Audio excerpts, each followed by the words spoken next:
ನಮಸ್ಕಾರ, ಎಲ್ಲರಿಗೂ ಕನ್ನಡತಿ ಅಡುಗೆ ಚಾನಲ್ಗೆ ಸ್ವಾಗತ. ನಮ್ಮ ಬಿಜಾಪುರ ಸ್ಪೆಷಲ್ ಅಥವಾ ಉತ್ತರ ಕರ್ನಾಟಕದ ಸ್ಪೆಷಲ್ ಗೊಳ್ ಚುರುಮುರಿ ಚೂಡಾನ ನಾನು ಯಾವ ರೀತಿ ಮಾಡ್ತೀನಿ ಅಂತ ಹೇಳಿ ಮಾಡಿ ತೋರಿಸ್ತಾ ಇದ್ದೀನಿ. ಮಿಕ್ಸಿ ಜಾರಿಗೆ ನಾನಿಲ್ಲಿ 2 ಗಡ್ಡೆಯಾಗಷ್ಟು ಬೆಳ್ಳುಳ್ಳಿಯನ್ನು ಫಳಕ್ ಮಾಡಿ ತೊಗೊಂಡಿದ್ದೀನಿ. ನಾನು ಸಿಪ್ಪೆ ಧರಿಸ್ಲೇನೆ ಹಾಕ್ತಾ ಇದ್ದೀನಿ. ಜವಾರಿ ಬೆಳ್ಳುಳ್ಳಿ ಅವರಿ ಸಿಪ್ಪೆ ತೆಳು ಇರ್ತದೆ, ನೀವು ಸಿಪ್ಪೆ ತೆಗೆದು ಬಿಟ್ಟಾದ್ರೂ ಹಾಕೋಬೋದು. 1 ಬಟ್ಲಾಗಷ್ಟೇ ಫ್ರೆಶ್ ಆಗಿರುವ ಕರಿಬೇವು ಸೊಪ್ಪನ್ನು ಹಾಕ್ತಾ ಇದ್ದೀನಿ ನೋಡಿ. ಕರಿಬೇವು ಬೆಳ್ಳುಳ್ಳಿ ಜಾಸ್ತಿ ಇದ್ರೆ ಈ ಚೂಡ ಟೇಸ್ಟು ತುಂಬಾ ಚೆನ್ನಾಗಾಗ್ತದೆ ರೀ. ಈಗ ಇದನ್ನ ಏನು ಮಾಡಬೇಕು, ನೀರು ಹಾಕಬಾರ್ದ್ರಿ, ಹಾಗೇನೆ ತರಿಯಾಗಿನೇ ಗ್ರೈಂಡ್ ಮಾಡ್ಕೊಂಬರ್ಬೇಕು ನೋಡಿ. ತರಿಯಾಗಿನೇ ಗ್ರೈಂಡ್ ಮಾಡ್ಕೊಂಬಂದಿನಿ. ಇದು ನನ್ನ ಕತಕ ಸೈಡಿಗೆ ಇಡೋಣ್ರಿ. ಈಗ ಚೂಡಾಕ ಒಗ್ಗರಣೆ ಹಾಕ್ತಾ ಇದ್ದೀನಿ ನೋಡಿ. ನಾನು ಇಲ್ಲಿ ಏನು ಮಾಡ್ತಾ ಇದ್ದೀನಿ, ಒಂದು ಸಣ್ಣ ಬಟ್ಲೆ 1 ಬಟ್ಲಾಗಷ್ಟು ಎಣ್ಣೆಯನ್ನು ಹಾಕಿದ್ದೀನಿ ರೀ. ನೀವು ಸ್ಪೂನ್ದಿಂದ ಹಾಕಿರೋ ಇದು ಏನಾಗ್ತದೆ ರೀ, ಚಮಚ ಸ್ಪೂನ್ದಿಂದ ಮೆಜರ್ಮೆಂಟ್ ಹಾಕಿರೋ 8 ಸ್ಪೂನಾಗಷ್ಟು ಎಣ್ಣೆ ಹಾಕಿದ್ದೀನಿ. 1 ಬಟ್ಲಾಗಷ್ಟೇ ಕಡಲೆ ಬೀಜ ಅಥವಾ ಶೇಂಗಾನ ಹಾಕ್ತಾ ಇದ್ದೀನಿ. ನಾವು ಕಡಲೆ ಬೀಜ, ಶೇಂಗಾ ಮತ್ತು ಪುಟಾಣಿಯನ್ನು ಜಾಸ್ತಿನೇ ಹಾಕ್ತೀವಿ. ನೀವು ಇದ್ರ ಕ್ವಾಂಟಿಟಿ ಹೆಚ್ಚು ಕಡಿಮೆ ಮಾಡ್ಕೋಬೋದು. ಆ ಎಣ್ಣೆಯಲ್ಲೇ ಶೇಂಗಾನ ಚೆನ್ನಾಗಿ ಕರೆದು ಬಿಟ್ಟು ತೊಗೋಬೇಕು ನೋಡಿರಿ.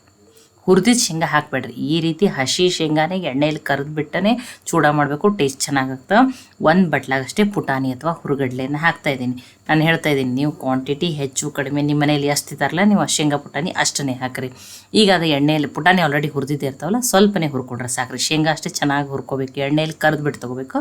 ಆ ಪುಟಾಣಿ ಈಗ ಏನು ಮಾಡ್ಕೊಂಡಿದ್ದೀನಿ, ಕರಿಬೇವು ಮತ್ತು ಬೆಳ್ಳುಳ್ಳಿಯನ್ನು ಏನು ಗ್ರೈಂಡ್ ಮಾಡ್ಕೊಂಡಿದ್ದೀನಿ ಅದನ್ನು ಮೀಡಿಯಮ್ ಫ್ಲೇಮ್ದಲ್ಲಿಟ್ಟು ಆ ಬೆಳ್ಳುಳ್ಳಿ ಮತ್ತು ಕರಿಬೇವು ಕ್ರಿಸ್ಪಿ ಆಗೋವರೆಗೂ ಅದನ್ನು ಎಣ್ಣೆಯಲ್ಲಿ ಕರೆದು ಬಿಟ್ಟು ತೊಗೋಬೇಕು ನೋಡ್ರಿ. ಹೈ ಫ್ಲೇಮ್ ಇಟ್ಟು ಒಮ್ಮೆ ಸೀದ್ ಹೋಗಂಗೆ ಮಾಡಬೇಡ್ರಿ, ಇಲ್ಲ ಅಂತಂದ್ರೆ ಬೆಳ್ಳುಳ್ಳಿ ಟೇಸ್ಟ್ ಎಲ್ಲ ಕೈ ಆಗ್ತದೆ ನೋಡಿ.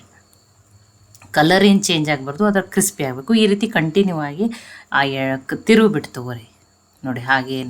ಹಾಗೆ ಬಿಡಬೇಡ್ರಿ, ಇಲ್ಲಂತಂದ್ರೆ ಏನಾಗ್ತದೆ, ಬೆಳ್ಳುಳ್ಳಿ ಗ್ರೈಂಡ್ ಮಾಡಿರ್ತೀವಲ್ಲ ಬೇಗನೆ ಏನಾಗ್ಬಿಡ್ತದೆ, ಹೊತ್ತಿ ಬಿಡ್ತದೆ ಅಥವಾ ಏನಾಗ್ತದೆ, ಸೀದ್ ಹೋಗ್ತೈತೆ ನೋಡಿ. ಈಗ ಬೆಳ್ಳುಳ್ಳಿ ಕರಿಬೇವು ಸೊಪ್ಪೆಲ್ಲ ಎಣ್ಣೆಯಲ್ಲಿ ಏನಾಗಿದೆ ಕರೆದ್ಬಿಟ್ಟು ತೊಗೊಂಡಿದ್ದೀನಿ ನಾನು.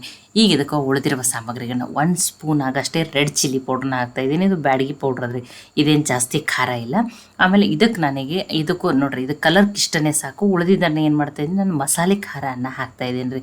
ನಾನು 2 ಸ್ಪೂನ್ ಆಗಷ್ಟೇ ಮಸಾಲೆ ಖಾರನ ಹಾಕ್ತಿದ್ದೀನಿ. ಇದು ಡ್ರೈ ಪೌಡ್ರ್ ಅದ್ರಿ, ಅಂದರೆ ಇದಕ್ಕೆ ಹಸಿ ಮಸಾಲೆ ಹಾಕಿರೋದಿಲ್ಲ ರೀ. ಈರುಳ್ಳಿ ಬೆಳ್ಳುಳ್ಳಿ ಹಾಕ್ಲಾರ್ದನ್ನೇ ಡ್ರೈ ಪೌಡ್ರನ್ನು ತೆಗೆದಿಟ್ಟಿರ್ತೀವಿ, ಅದನ್ನು 2 ಸ್ಪೂನ್ ಹಾಕ್ತಾಯಿದ್ದೀನಿ. 1 ಸ್ಪೂನಾಗಷ್ಟೇ ಆ ಹಸಿ ಮಸಾಲೆ ಹಾಕಿರೋ ಮಸಾಲೆ ಖಾರನ ಹಾಕ್ತಾಯಿದ್ದೀನಿ.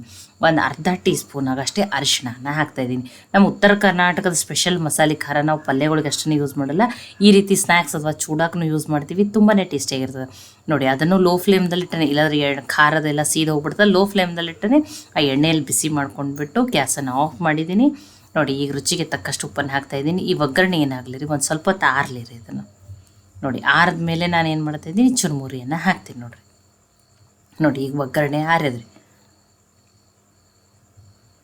ನೋಡಿ. ನಾವಿಲ್ಲಿ ಚುರುಮುರಿನ ಸೊಲಗಿಗಟ್ಟಲೆ ತರ್ತೀವಿ. ಇದು 3 ಸೊಲಗಿ ಚುರುಮುರಿ ಅದಾವೆ ನೋಡ್ರಿ. ಇವು ನೋಡಿ, ಎಲ್ಲ ಸ್ವಚ್ಛ ಮಾಡಿ ಒಣದ್ ಬಿಟ್ಟು ತೊಗೊಂಡಿನಿ. ಸ್ವಲ್ಪ ಬಿಸಿಲಿಗೆ ಹಾಕ್ಬಿಟ್ಟು ತೊಗೊಂಡಿನಿ ರೀ, ಅವಾಗ ಟೇಸ್ಟ್ ತುಂಬಾ ಚೆನ್ನಾಗಿ ಬರ್ತದೆ. ಈಗ ಬಿಸಿಲಾದ್ರೆ ಹಾಕಿರಿ, ಇಲ್ಲ ಅಂತಂದ್ರೆ ನೀವು ಬುಟ್ಟೆಯಲ್ಲೇ ಹಾಕಿನೇ ಲೋ ಫ್ಲೇಮ್ದಲ್ಲಿಟ್ಟು ಒಂದು ಸ್ವಲ್ಪ ಹೊತ್ತು ಒಗ್ಗರಣೆ ಎಲ್ಲ ಮಿಕ್ಸ್ ಮಾಡಿದ್ಮೇಲೆ ಮಾಡ್ಕೋಬೋದು. ಈಗಂತೂ ಬಿಸಿಲು ಜಾಸ್ತಿ ಇತ್ತಲ್ಲ, ಅದಕ್ಕೆ ನಾನು ಸ್ವಚ್ಛ ಮಾಡಿಟ್ಟೇ ಬಿಸಿಲಾಗ ಹಾಕಿದ್ದೆ.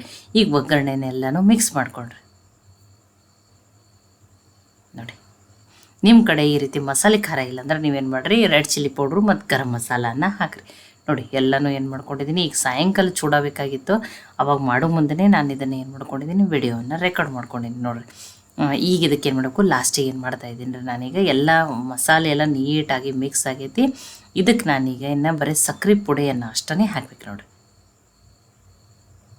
ಎಲ್ಲ ಒಗ್ಗರಣೆ ಎಲ್ಲ ಆಗೈತಿ ನೋಡಿರಿ. ಎಣ್ಣೆನೂ ಕಡಿಮೆ ಬಿದ್ದಿಲ್ಲ, ಕರೆಕ್ಟಾಗಿಯೇ ಎಲ್ಲಕ್ಕೂ ಮಸಾಲೆ ಏನಾಗಿದೆ, ಚುರುಮುರಿ ಇದನ್ನಾಗೈತಿ. ಇಲ್ಲೊಂದು ನೋಡಿರಿ, ನಾನು 2 ಸ್ಪೂನ್ ಆಗಷ್ಟೇ ಸಕ್ಕರೆ ಪುಡಿಯನ್ನು ಹಾಕ್ತಾಯಿದ್ದೀನಿ ನೋಡಿ. ಸ್ವಲ್ಪ ಚೂಡ ಸ್ವೀಟ್ ಇಷ್ಟಪಡೋರು ಇನ್ನೊಂದು ಸ್ಪೂನ್ ಆಗಷ್ಟೇ ಜಾಸ್ತಿನೂ ಹಾಕೋಬೋದು. ಈಗ ಇದನ್ನು ಮಿಕ್ಸ್ ಮಾಡ್ಕೊಂಡಿದ್ವಿ. ಬಿಸಿ ಬಿಸಿ ಟೇಸ್ಟಿಯಾಗಿರುವಂಥ ಗೊಳ್ ಚುರುಮುರಿ ಚೂಡ ಸಾಯಂಕಾಲ ಟೀ ಜೊತೆ ಸ್ನ್ಯಾಕ್ಸು ರೆಡಿ ಆಗಿದೆ ನೋಡಿ. ನಮ್ಮ ಕಡೆ ಅಥವಾ ನಮ್ಮ ಕಡೆ ಈ ರೀತಿ ಈ ಚುರುಮುರಿ ಚೂಡಾನ ನಾವು ಯಾವ ರೀತಿ ತಿಂತೀವಿ ಅಂತ ಹೇಳಿನೂ ನಿಮಗೆ ತೋರಿಸ್ತೀನಿ ನೋಡಿ. ಇಲ್ಲ ನಿಮ್ಮ ಚುರುಮುರಿ ಸ್ವಲ್ಪ ಮೆತ್ತಗಿದ್ದು ಅಂದರೆ ಇದೇ ಬುಟ್ಟಿಯಲ್ಲೇ ಸ್ವಲ್ಪ ಲೋ ಫ್ಲೇಮ್ದಲ್ಲಿ ಇಟ್ಟನೆ ಏನು ಮಾಡಿರಿ, ಬೆಚ್ಚಗೆ ಮಾಡಿರಿ ನೋಡಿ. ಸ್ವಲ್ಪ ಈರುಳ್ಳಿ, ಕೊತ್ತಂಬರಿ ಸೊಪ್ಪು, ಟೊಮ್ಯಾಟೊ, ನಿಂಬೆಹಣ್ಣಿನ ರಸ ನೋಡಿರಿ ಹಾಕ್ಬಿಟ್ಟು 1 ಮೆಣಸಿನ್ಕಾಯಿನ ಕರೆದ್ಬಿಟ್ಟು, ಇದ್ರ ಜೊತೆ ಮಿರ್ಚಿ ಬಜ್ಜಿ ಇದ್ರಂತೂ ಬೆಸ್ಟ್ ಕಾಂಬಿನೇಷನ್ ರೀ. ನಮ್ಮ ಉತ್ತರ ಕರ್ನಾಟಕದ ಸ್ಪೆಷಲ್ ಗೊಳ್ ಚುರ್ಮುರಿ ಚೂಡ ರೆಸಿಪಿ ನಿಮಗೆ ಇಷ್ಟ ಆಗಿತ್ತಂದ್ರೆ ಲೈಕ್ ಮಾಡಿ, ಶೇರ್ ಮಾಡಿ, ಕಮೆಂಟ್ ಮಾಡಿರಿ. ಖಂಡಿತ ಟ್ರೈ ಮಾಡಿ ನೋಡಿರಿ. ಮತ್ತು ಒಳ್ಳೆಯ ಹೊಸ ಹೊಸ ರೆಸಿಪಿಗಳಿಗಾಗಿ ಕನ್ನಡತಿ ಅಡುಗೆ ಚಾನಲನ್ನು ಸಬ್ಸ್ಕ್ರೈಬ್ ಮಾಡಿ, ಬೆಲ್ ಐಕಾನ್ ಪ್ರೆಸ್ ಮಾಡಿರಿ. ಈ ವಿಡಿಯೋವನ್ನು ಹೈಪ್ ಮಾಡಿರಿ. ಹೈಪ್ ಮಾಡೋದ್ರಿಂದ ಇದು ಇನ್ನೂ ಜಾಸ್ತಿ ಜನಕ್ಕೆ ರೀಚ್ ಆಗ್ತೈತಿ. ಕನ್ನಡತಿ ಅಡುಗೆ ಚಾನಲನ್ನು ಸಪೋರ್ಟ್ ಮಾಡಿರಿ.